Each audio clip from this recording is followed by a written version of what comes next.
بسم الله الرحمن الرحيم.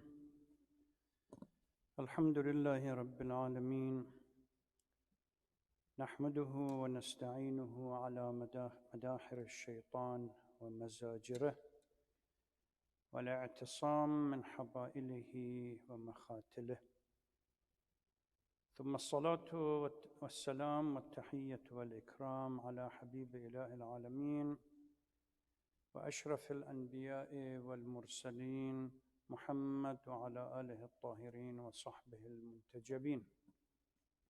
اللهم صل على محمد وآل محمد وعجل فرجهم.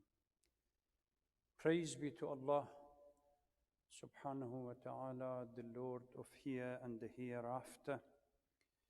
We praise Him and seek His help from what led to the punishment of Shaitan and his deceitful acts. And we also seek His protection from all Shaitanic traps and betrayal. We greet and salute our holy Prophet, the most noble of all prophets, and his pure progenies. Sisters and brothers, Assalamu alaikum wa rahmatullahi wa barakatuh. Inshallah, everyone is safe and enjoying the great opportunity that this blessed month of fasting, month of Ramadan, month of Allah, has provided for us. Welcome to the third night of our program, Ramadan program from the Islamic Center. A little recap always helps. Last night, we started in earnest by talking about the tafsir of chapter 114, Surah An-Nas. But before I began the tafsir, I added a point which was part of the prelude or intro into the conversation, where I stated that the non-Muslim scholars have leveled a critique against the Quran that it doesn't appear to have any coherence in its verses or chapters, and it's very difficult for them when they read the Quran to predict what is going to happen next. I said that there are two responses formulated with regard to this criticism.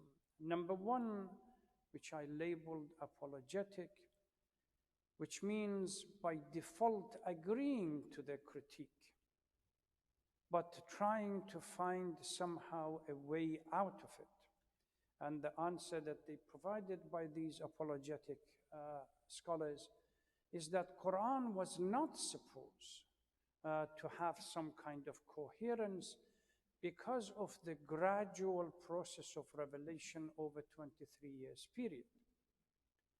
Literally, during these 23 years, as Quran addressed many contexts, many nations, many people, different circumstances and situation.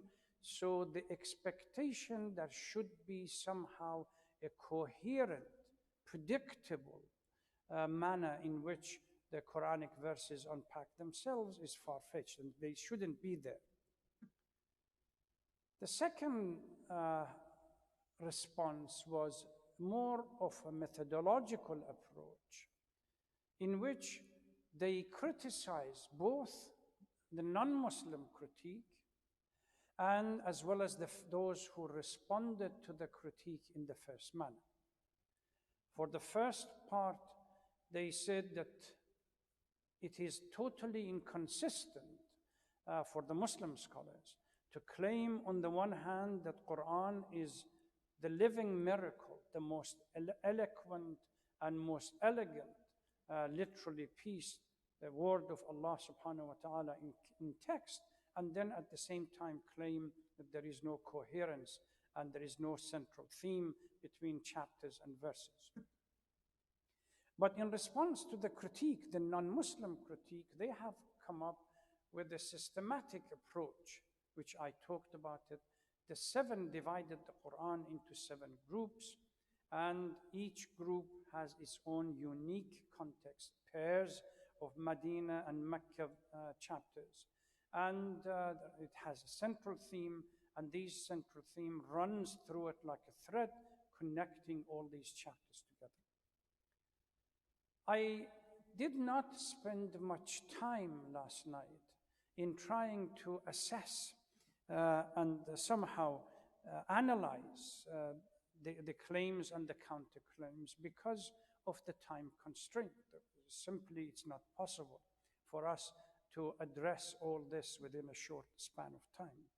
Tonight, inshallah, we are moving into Surah Al-Falaq, which is chapter 113. Let me begin by reciting the surah itself. أعوذ بالله من الشيطان اللعين الرجيم بسم الله الرحمن الرحيم قل أعوذ برب الفلق من شر ما خلق ومن شر غاسق إذا وقب ومن شر النفاثات في العقد ومن شر حاسد إذا حسد. Say, I seek, this is the basic translation, I seek refuge with the Lord from the evils of that He has created, from the evil of the night as it spreads, and from the evil of those who blow on nuts, and from the evil of the envious person when they envy. If you look at, if you remember or recall our discussion a few nights ago, one of the characteristics of this Makki surah is that they are short and they focus on theological principles and normally Tawheed, one of the major issues. So the surah in its structural form is a Makki and attempts to provide an antidote to superstition and fear, teaching us to seek refuge in God from every kind of evil arising from outer nature and from dark and evil plottings, dark nights and evil plottings, and envy of those who practice. Let us start now in, as they say, deconstructing and going through every single verse by itself. قُلْ أَعُوذُ بِرَبِّ الْفَلَقِ. قُلْ, we talked about it, that this is a command, that the time for conversation is over or debate is over. This is our position. I take refuge. قُلْ أَعُوذُ بِرَبِّ, and we talked about Rabb in Surah An-Nas, the authority, and بِرَبِّ الْفَلَقِ. Falaq in Arabic generally translated as the morning, or when the light tears apart the shroud of the night. However, this is not the only context in which falaq is being used. If you look at verses in the Holy Quran, we will come across a number of other usages, which generally, when something has to be torn apart and something will come out of it.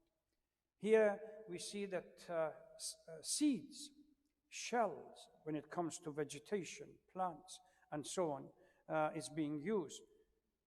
إِنَّ اللَّهَ فَالِقُ الْحَبَّ وَالنَّوَى يَخْرُجُ الْحَيَّ مِنَ الْمَيِّتِ وَيُخْرِجُ الْحَيَّ مِنَ الْمَيِّتِ وَيُخْرِجُ الْمَيِّتَ مِنَ الْحَيِّ.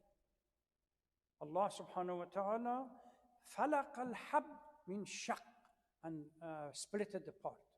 Allah subhanahu wa ta'ala is the one, the Lord, that فَالِقُ الْحَبِّ وَالنَّوَى, splits all the seeds and the shells and everything else, so that by splitting them, new growth takes place. And by the way, those of you who are keen on studying mysticism, these kind of verses are being used by the mystic to explain the difficulties and challenges and jihads that we have to go through. We literally have to crack for the inner capability to appear. Or there is another one, فَالِقَ الْإِصْبَاحِ وَجَعَلَ اللَّيْلَ سَكَنًا. Allah is the one that causes the dawn to break and has made night for rest. So فَالِقَ الْإِصْبَاحِ, فَلَقَ from the same root is being used here. قُلْ أَعُوذُ بِرَبِّ الْفَلَقِ means I take refuge to the Lord who brings forth the dawn by splitting the darkness.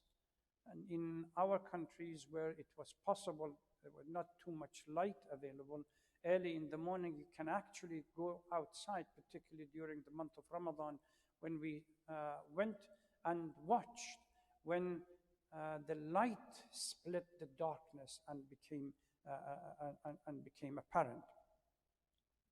The surah then moves into some kind of two-stage protection, reminds all of us. Number one, the collective protection. Min sharri ma khalaq.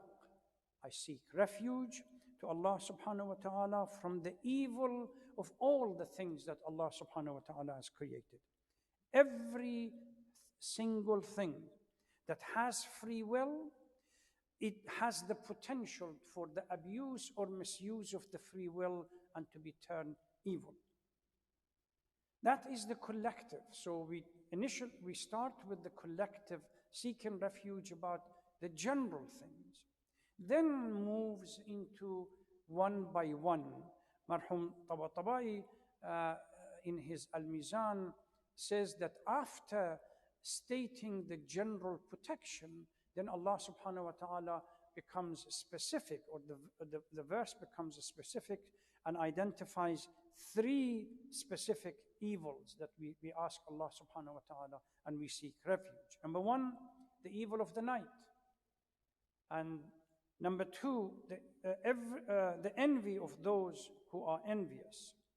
And number three, the sihr and the magic, the witchcraft, charm, sorcery, and everything else. من شر غاسق إذا وقب. This is specific by mentioning physical and spiritual. This verse now moves into غاسق refers to night as it covers.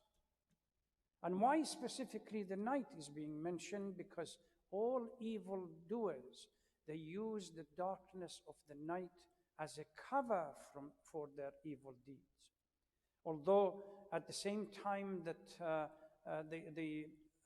those who submit to the command of Allah, they rise during the night and use it in an opportune way to get closer to Allah. But evildoers, they use the darkness of the night and to cover for their evil. It could be due to, we seek refuge and protection from Allah subhanahu wa ta'ala against the superstition that we have, that at night, darkness and so on, we really don't like it. So that is one reason. Night, we ask Allah subhanahu, we seek refuge in Allah from night as it spreads. وَمِن شَرِّ النَّفَّاثَاتِ فِي الْعُقَدِ. This refers to, and the evil of those who blow on nuts. It's although the gender here feminine, but this was because most of those who indulge in witchcraft and sorcery and so on, they were women at that time. So they used some kind of rope or string with a number of nuts on them, and these nuts they recited certain things and blew on it, hopefully to create mayhem and discord within the society. وَمِن شَرِّ حَاسِدٍ إِذَا حَسَدٍ. And from the evil of those envious ones as they practice envy.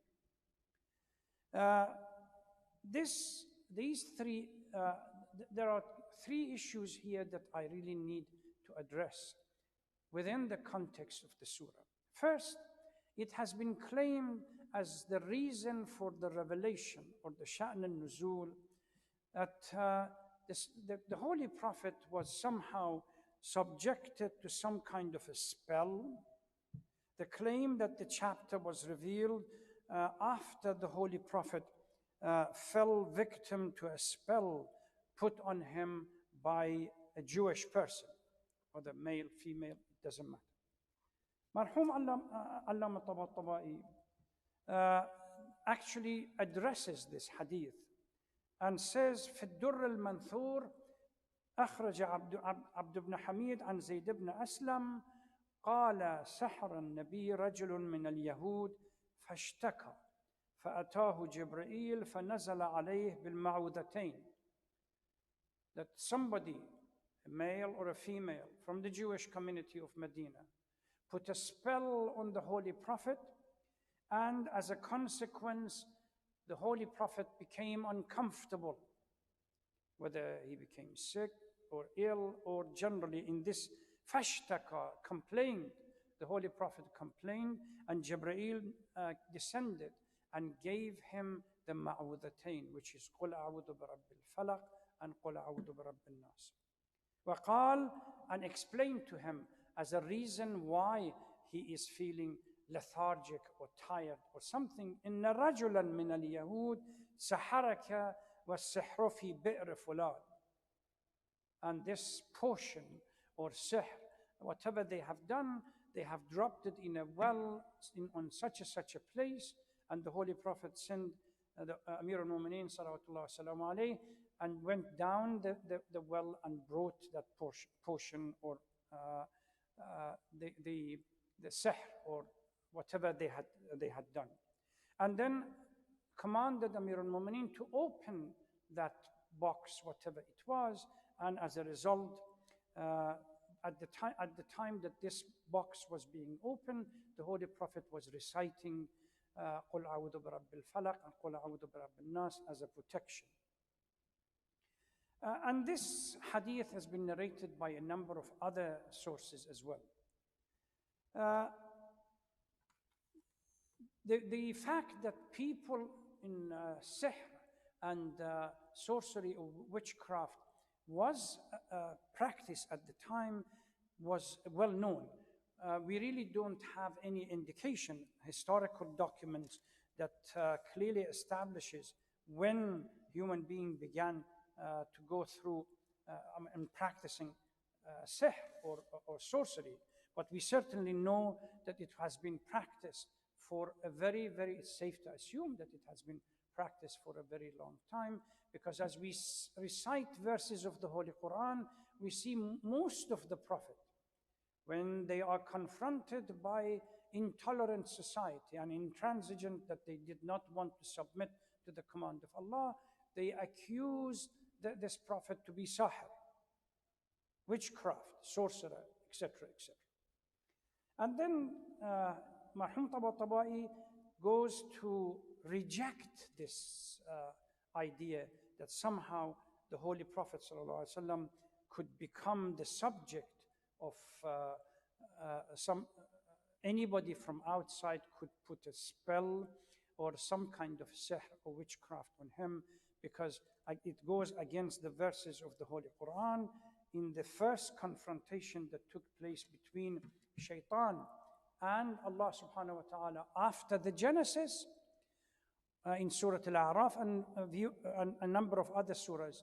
When Shaitan says, allow me, permit me to stay long enough, and I'm going to misguide the sons of Adam and prevent them from submitting to you, Allah subhanahu wa ta'ala gives him that option, that privilege, but reminds him, Inna ibadi laysa laka alayhim sultan.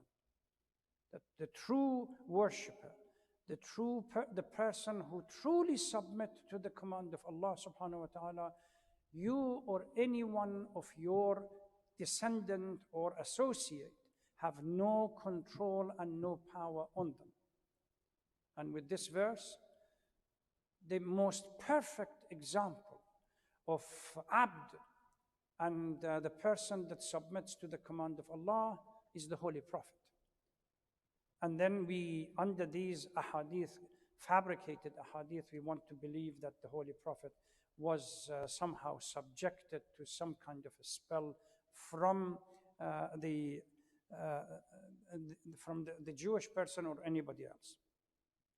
So this Sha'n al-Nuzul is rejected. Certainly we have a hadith from Ahlul Bayt that the recitation of Qul A'udhu bi Rabbil Falaq and Qul A'udhu bi Rabbil Nas, as well as the other two Quls, Qul Huwa Allahu Ahad and Qul Ya Ayyuhal Kafirun, if we were to remain constantly reciting them, particularly early in the morning when we get up and when we want to go to sleep, they protect us from all the harms that might come to us. But what is sihr in Islam? Or witchcraft? Or sorcery? Or tricks? Or anything else that one could translate it to? We certainly have close to 50 verses in the Holy Quran that the word sihr or one of its derivatives are used. Sometimes when the community, as I indicated, they refer to the prophets as sahir. They are magicians. Sometimes specific in the Jewish tradition, they, according to the Quran, even the Prophet Sulaiman was accused that he is sahir, and we get to it in a minute. If we look at all these verses, we come across two broad ideas that sihr is being used. Number one, what Quran says it's a false claim and has no reality, what we call, it's a trick and magic or somehow deception by these individuals to make something appear for to those who are watching or listening. And the classic example here that Quran gives, the confrontation between the magicians of Pharaoh and Prophet Musa alayhi salatu wassalam. When ultimately a day was organized and Prophet Musa and the magicians confronted each other, they asked Prophet Musa, do you want to start or shall we start? He says, Prophet Musa told them to begin. And the verse in the Holy Quran, Surah A'raf 116, فَلَمَّا أَلْقَوْا سَحَرُوا أَعْيُنَ النَّاسِ وَاسْتَرْهَبُوهُمْ وَجَاءُوا بِسِحْرٍ عَظِيمٍ. When they threw their ropes, they bewitched the eyes of the people who were around them and frightened them and produced great sorcery. Anytime that it has no substance, no real things, the concept of the false sihr is being used. There are also a number of verses in the Holy Quran that the word sihr is being used to refer to some kind of a knowledge, that this knowledge acquired by certain individuals, whether through their connections to the evil or otherwise. And then they use this knowledge to divide community and turn them or destabilize the community and fracture community. Particularly the verse in the Holy Quran talks about, the Surah Al-Baqarah verse 102, talks about how this was used to fracture relationship between husbands and wives. And unfortunately, it's still being practiced. Repeatedly, people come to the center and ask that we think we have been put under spell. My husband or my wife that was fine up to 4 months ago suddenly turned into a nasty piece of human being. So, and they claim that the sihr or the spell has been put. And the verse, وَمَا كَفَرَ سُلَيْمَانَ وَلَكِنَّ الشَّيَاطِينَ كَفَرُوا. يعلمون الناس السحر. Now, remember last night, in the way I tried to explain that Allah subhanahu wa ta'ala has created two types of creatures: the visible, the seen, and the unseen, and the invisible. And each of them within this level, hierarchical level of submission to the command of God, there is certain designation for them, or a title. We certainly have human being, when they drop asfal al-safilin, they become, Quran calls them lower than animal. When the unseen, what we call it the jinn, drops to that level, they become shaitan, because they have exercised their free will and they have allowed themselves to sink and not submit to the command of Allah. And last night I mentioned that each of these categories or designation, because of the goodness or the evilness, there seems to be a line of communication between them.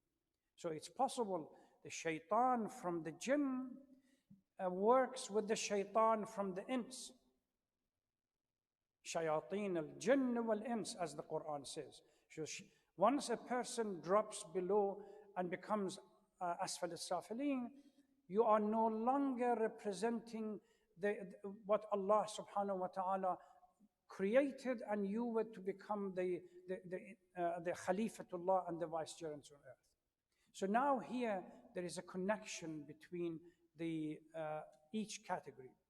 So here, وَلَكِنَّ الشَّيَاطِينَ كَفَرُوا.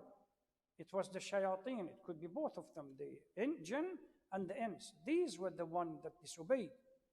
يُعَلِّمُونَ النَّاسَ السِّحْرَ. Now, this is not some kind of a false claim. This is not sorcery anymore. This is not deception anymore. This is not bewitchment anymore.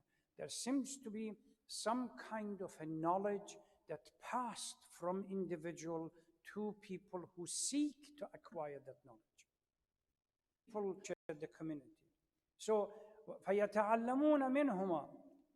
These two angels, مَا يُفَرِّقُونَ بِهِ بَيْنَ الْمَرْءِ وَزَوْجِهِ. Rather than to counter the sihr that was spell or everything else that was put on society and fracture society, these people learned the trick, and they began practicing the same thing that was prohibited and forbidden, to now divide husbands and wives, or shatter families. This story in Surah Al-Baqarah is clearly discussed. Those of you who want to learn more about scrupulous individuals that they know and they have learned this technique, or acquired this knowledge, and they use it for, then they practice it for breaking up of families, or breaking up of society, fracturing society. The next question is hasad, or envy. We certainly know when we look at the vices that we have, one of them, we have a list of vices being mentioned: ghiba, tuhma, backbiting, slander, and one of them is hasad, which is envy. And normally these days you see that in certain families where they put a single eye blue background and a single eye in front of the house, or particularly with regard to a child that is born, they hang something similar to their neck, and they claim that this deflects the eye, the envious mind, or those who practice envy, from focusing on the child and moving away into something different. But how does it work, irrespective of the fact that hasad is a vice that we really need to work hard and ask Allah subhanahu wa ta'ala to overcome it? But what is the rationale, and how is this system or mind? Is it mind over body, or is it something else? This is something that inshallah I would like to take it up tomorrow night before we move on to Surah Qul Huwallahu Ahad and unpack this particular point and see if we have any scientific approach or any scientific literature trying to explain the concept of hasad and envy from a psychological point of view. Is it purely a reflection of one's inner evil, or some kind of metaphysical reality, or some things that happen in the mind of an individual? Whatever, you have responsibility as much as those who are in the front line. Those who are in the front line, they have put their life in front to protect the rest of the community. We have a responsibility. It's not an option, sisters and brothers. It's a religious command. We have to stay away so that we will not, by going out, we will not put the life of others in danger and cause the continuation of this debilitating disease. As far as possible, we really need to stay in. The lockdown has been extended to 15th of May. We don't know what's going to happen. In other countries, they have already gone through the second phase and dealing with it. Let's hope that Allah subhanahu wa ta'ala, we ask Allah during this month to protect and save everyone that are working hard to protect the rest of the community. And we also ask Allah subhanahu wa ta'ala to grant us the privilege of being able to go through this month of fasting, a month of Ramadan, a blessed month, and use the unique opportunity that has been created during this month the way it should be. Remember when I talked about the khutbah Sha'baniyah, the first step towards submitting to the command of Allah and benefiting from the month of fasting is to stay away from sin. When Amir al-Mu'mineen salawatullah salam alayhi stood up at the end of khutbah Sha'baniyah that was delivered by the Holy Prophet and asked a pertinent question, Ma afdalul a'mal fi hadha ash-shahr, Ya Rasulullah. And the response from the Holy Prophet, Ya Abul Hasan, afdalul a'mal fi hadha ash-shahr al-wara'u an maharimillah. To protect yourself, to stay away, step back from sinfulness and shortcoming. May Allah protect all of us and save you all. Please remember each other in your prayers during these this blessed period. And thank you for listening. Wassalamu alaikum wa rahmatullahi wa barakatuh.